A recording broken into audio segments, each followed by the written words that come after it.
و بتایبەت جیش بو gelê Kurdî ez dixwazim bêjim yani di peymanê de gelê Kurd wê xwedî hebûne xwedî çandekî ye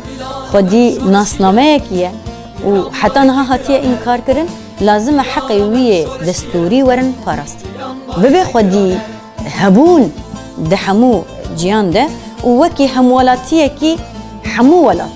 ne wekî koleyekî ne wekî dûvikekî ne wekî erebekî ne wekî farsekî ne wekî tirkekî ne wekî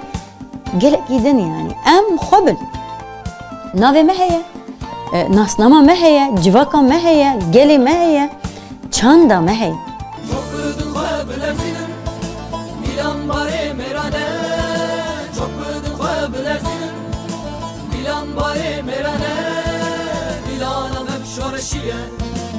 Dilan bareke gırane